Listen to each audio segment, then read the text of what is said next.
So today we practice Nadi Shodhana, which is alternate nostril breathing. And this is a technique that I've done pretty much consistently for 4 years now. And like I mentioned, Nadi means subtle energy channel. So according to the yogis, we have thousands of these energy channels throughout the body. And Shodhana means to purify. So by doing this alternate nostril technique, we're purifying the subtle energy channels. And yeah, it's an amazing practice. And what it why we do both nostrils, and you might have noticed this when you were doing the practice. If you even take a moment to put your finger in front of your face under your nostrils, take an inhale and then exhale, you might notice that one nostril is exhaling more air, right? Maybe they're quite even, right? But generally, one will be exhaling more air. Maybe it's left, maybe it's right. You might also notice when you're doing the practice that one nostril was just completely blocked. I had this as well when I was first practicing this. I can't remember which nostril, but it was just so blocked. And when I'd breathe in through the nose, it would just make it was a funny experience, put it that way. So you might have experienced that when you were doing the practice, and that's completely normal. It can just take time to open up the nostrils. So, but anyway, basically the gist of it is that we have this left and right nostril, and the left is feminine and the right is masculine energy. And this moves beyond gender. We all have masculine and feminine energy within us. And I was speaking to a friend this morning, and I was seeing how could I present the most effective way to share this with you guys. And the analogy that we discussed was the analogy of a river. So you have the riverbed, which provides the structure and support and stability. And then you have the flow of the river. So the structure and support is the masculine, and the flow of the river is the feminine. But we all have these qualities within us. We all have masculine, we all have feminine. And it's about balancing both within us. It's about balancing both our masculine and feminine. And this is an amazing technique to do that because it's working directly with those energies. And the masculine is solar, feminine is lunar. There's so many different, I might even send this in an email, the different qualities between the masculine and feminine. And you can even just, notice these within yourself.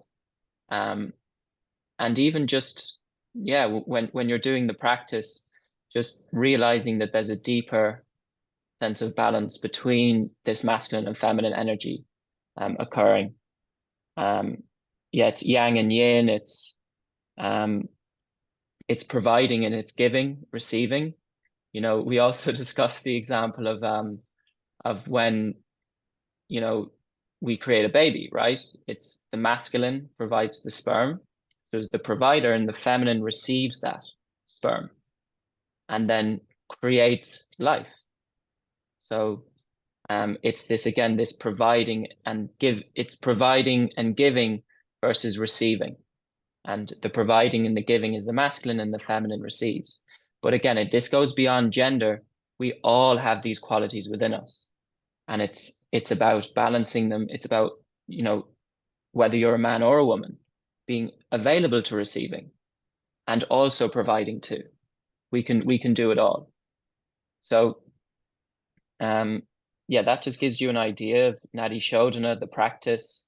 You got the sun and the moon. So the sun represents the masculine, the moon represents the feminine. You've also got the earth and the sky, which is one that was that I learned about this morning. So the earth represents the feminine, and the sky represents the masculine. But there's loads of different, even, that you got the parasympathetic nervous system and the sympathetic. So parasympathetic is this rest and digest. This is feminine energy, and then the masculine energy is the sympathetic, which is the fight or flight. And the masculine is the active, it's dynamic, and the feminine is more passive. So again, these are all this I could go on, but what I'll do is I'll send them in an email, the different energies between the masculine and the feminine, and you can just maybe reflect in terms of your own experience of both. The other things that came to me today was this concept of healthy breathing. I mentioned this. There are different aspects to healthy breathing.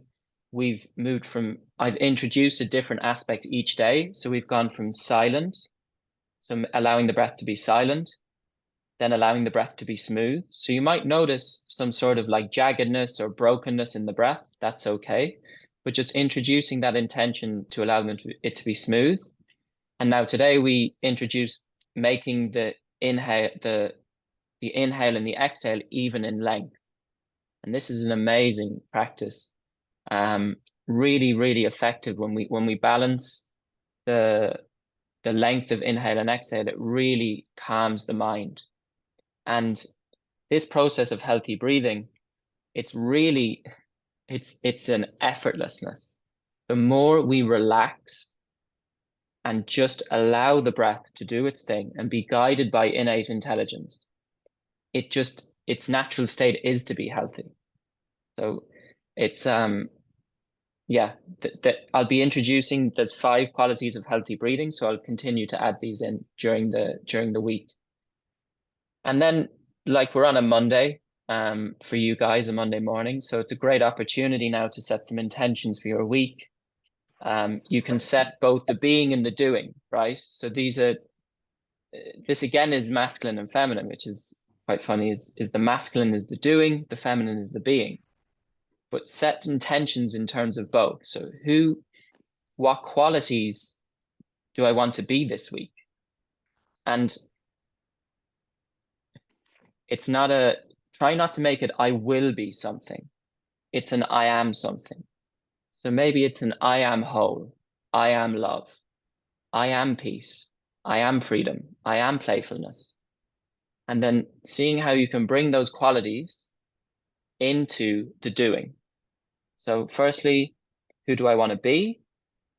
Or who am I right now? Because all these things they're innate, they're already within you. And then how am I going to bring these qualities of being into the doing? And this is bringing meditation to life. So bringing that aspect of presence into everything you do. And this is something else that came to me. This is why I love teaching so much, because I get so many ideas, and it also really helps me to reinforce these teachings into my own life. But pick an activity that you do every single day. It might be washing the dishes, it might be taking out the bins, and it might be something that you kind of treat as a means to an end. It's like, I just want to get this done.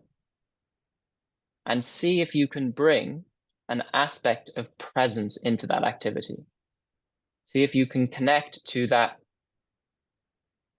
deep sense of aliveness and bring that life into the activity, where you're no longer treating it as a means to an end and you're just fully immersed in the process.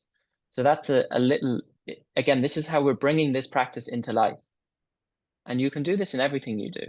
It can be washing the dishes, it can be having a conversation with a friend, it can be taking the bins out, but pick something that generally is treated as a means to an end, maybe brushing the teeth, whatever it might be, and bring that aspect of presence into that activity.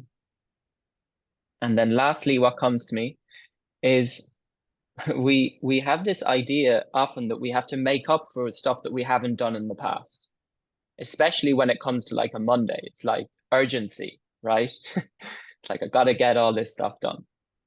But just consider that there's nothing you have to make up for in your past. And today is a complete blank canvas.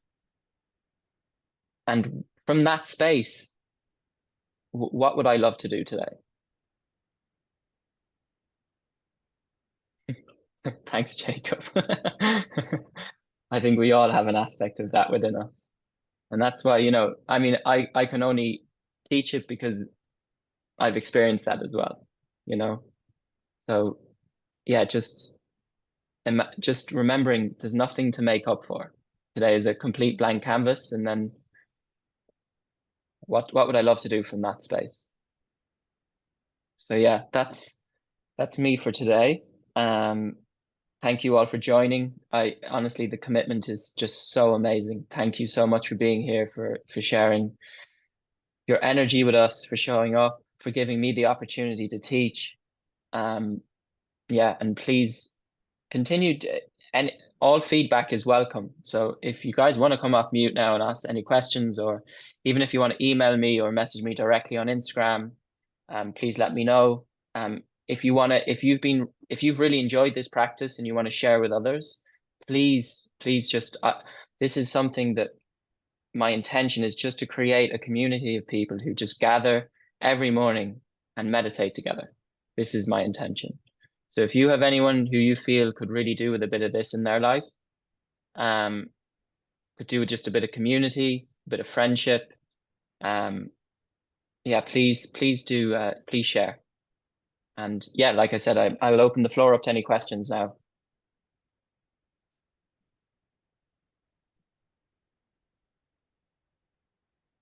Thanks, Mom.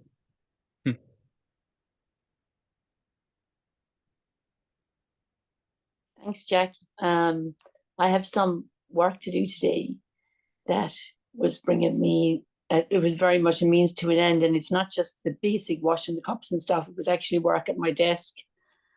And I really thought about what you said there, to bring that presence to it rather than this, I have to get this done today, I have to get this done today. So we can bring it to so many aspects of our work, and that brings so much more ease and joy to the task then.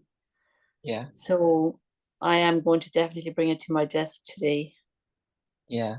Yeah. Thanks, Mom. I think we all have tasks like that at times that isn't in our ideal idea of what we'd like to do. And I remember you will have read Eckhart Tolle before, and he speaks about three. I can't remember all three now, but I think the first one is acceptance. And then there's one more, and then the last one is enthusiasm.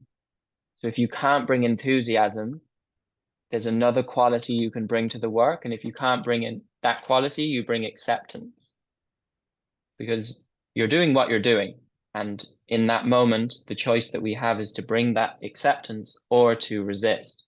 So acceptance, I can't remember the second one, but then enthusiasm as well. And for you, Mum, maybe just today, it's just acceptance, just to bring that acceptance to it.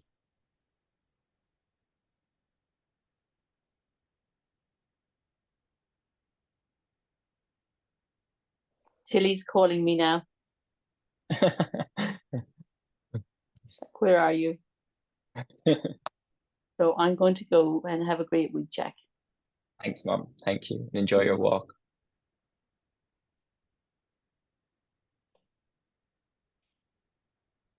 I hope you guys can come off mute if you want to. I'll just see if I'll click it one more time just in case you can't.